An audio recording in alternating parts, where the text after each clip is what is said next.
짜게 먹으면 왜 피곤할까요? 피곤한 이유 3가지가 있는데요. 첫 번째는 짜게 드시게 되면 혈관 속에 나트륨이 올라가는데요. 나트륨이 너무 높으면 치명적이기 때문에 우리 몸은 농도를 적절하게 맞추기 위해서 혈관 밖에 있는 곳에서 물을 끌어옵니다. 결체 조직이나 다양한 세포들에서 물을 끌어오는 거거든요. 그래서 혈관 속에 결과적으로 혈류량이 많아지고, 이 혈류량이 많아지면 심장이 초과 근무를 하게 되죠. 우리도 해야 되는 일보다 초과 근무를 하면 너무 피곤하잖아요. 심장도 더 많이 펌프질을 해서 혈류를 돌려야 되고요. 이로 인해서 혈압도 올라가고요. 그러다 보니까 이 대사 에너지로 너무 많이 쓰여서 피곤할 수 있습니다. 두 번째는 이 펌프질에서 돌리는 이 혈액은 결국에는 콩팥을 지나가게 되는데요. 콩팥이 하는 일은 이 피 속에 있는 물질들이 우리 몸이 필요한 건지 필요 없는 건지 계속 구분을 해서 분리수거를 하는 역할을 합니다. 그러다 보니까 콩팥도 초과 근무를 하게 되는 거죠. 콩팥도 너무 피곤한 거예요.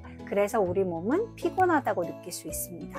세 번째는요, 처음에 혈관 속에 나트륨을 농도를 맞추기 위해서 밖에 있는 세포에서 물을 끌어온다고 했죠. 그러면 이 세포 속에는 물이 줄어들게 되는 겁니다. 세포 속에 물이 줄어드는 게 바로 탈수입니다. 탈수가 되면 우리는 당연히 피곤하고 힘이 없는데요. 그 이유는 특히 뇌나 근육에 있는 세포들이 탈수가 되면 기능이 떨어지기 때문이에요. 그래서 뭔가 우리가 너무 짜게 먹은 날은 생각도 하기 싫고 움직이기도 싫고 너무 피곤하잖아요. 그래서 여러분 혹시 이렇게 피곤하시다면 오늘 내가 좀 너무 짜게 먹은 거 아닌가? 한번 생각해 보시고요. 그리고 차가운 냉수를 한 잔 마시면서 오늘 내일은 좀 싱겁게 먹어봐야겠다. 싱겁게 먹는 가장 좋은 방법은 우리나라는 국물을 덜 드신다는 거 잊지 마세요. 여러분들 요즘에 물 얼마나 드시나요? 저는 집에 나올 때 한 잔 먹는 정도가 끝인 경우도 있더라고요. 이럴 때 물을 신경 쓰지 않아도 나도 모르게 물을 먹을 수 있는 식품 5가지를 소개시켜 드리겠습니다. 무려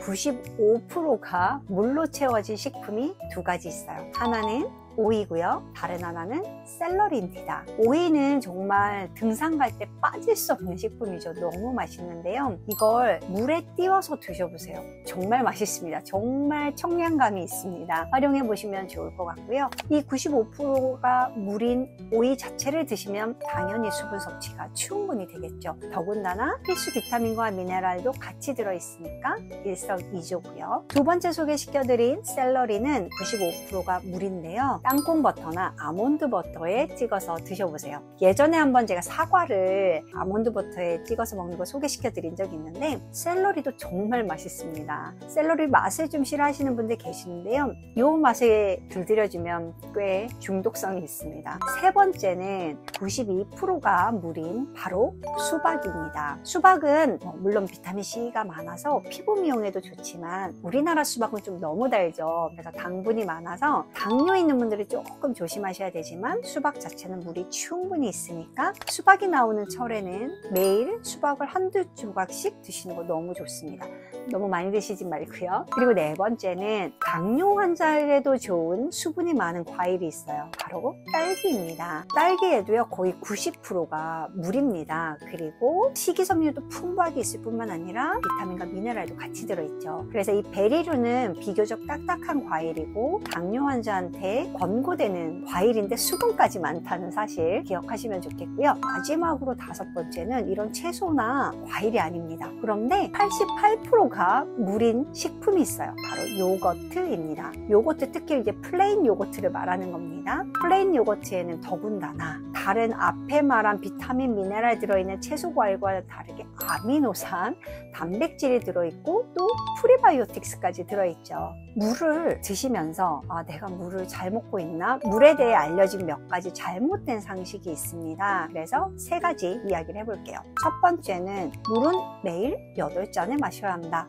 입니다. 저 어릴 때부터 들었던 것 같아요. 물은 거의 2리터를 먹어야 되고 8잔을 꼭 먹어야 된다. 그래서 20대에 이제 피부 미용에 너무 관심이 있었을 때 하루 종일 안 먹으면 밤에 자기 전에 4잔 정도 막 먹었던 물로 배를 채웠던 기억이 납니다. 근데 알고 보면 그게 아니었어요. 물은 거의 식사를 한 3끼 2끼 이상 하시는 분은 식후보로부터 한 1리터의 물을 먹을 수 있다고 되어 있습니다. 그래서 그 이후에는 여러분들이 그냥 활동을 거의 안 하는 앉아서 일하시는 분이라면 한 4잔 정도만 드셔도 충분하고요. 1리터 이내로. 만약에 내가 운동을 한다면 8잔도 부족합니다. 많이 운동을 하시는 분은 훨씬 많이 드셔야 되고, 그리고 육체 노동 하시는 분도 훨씬 많이 드셔야 되죠. 그래서 모두에게 공통된 게 아니라 내가 어떻게 먹고 어떻게 지내느냐에 따라서 조금씩 다를 수 있다는 거. 다만 물 형태로는 1리터는 누구나 필요하다는 사실을 기억해 주셨으면 좋겠습니다. 두 번째는요, 소변 색깔이 정말 물처럼 맑은 걸 보고 아, 내 콩팥이 정말 일을 잘하는구나, 내 몸이 정말 깨끗하구나 이렇게 생각하시면 오산입니다. 소변색은요, 약간 지푸라기 색깔 있잖아요. 그런 색깔이어야 가장 건강한 소변입니다. 너무 묽은 건 여러분들이 비타민 섭취가 부족하셨거나 아니면 물 자체를 너무 많이 드셔서일 수 있습니다. 그러니까 소변 색깔로 만약에 판단하신다면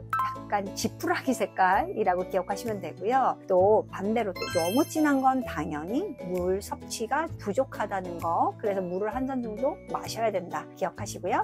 세 번째는 커피 한 잔은 물 마이너스 한 잔이다. 그래서 커피를 마신 분들은 이뇨작용이 있기 때문에 꼭 물을 드세요 라고 듣는데요. 사실 커피를 매일매일 2잔 이상씩 드시는 분들은 며칠만 드셔도 여기에 내성이 생긴다고 알려져 있어요. 그래서 굳이 커피가 물 마이너스 한 잔이라고 생각하실 필요가 없습니다. 그냥 물을 수분처럼 받아들일 수 있게 우리 몸이 변할 수 있다고 되어 있으니까요. 물론 그렇다고 커피만 7, 8잔 드시는 건 안 되겠죠. 커피를 한두 잔 드시고 물을 한 3, 4잔 정도 드시면 충분할 수 있다. 물 먹는 거에 너무 스트레스 받지 말자, 이 이야기입니다.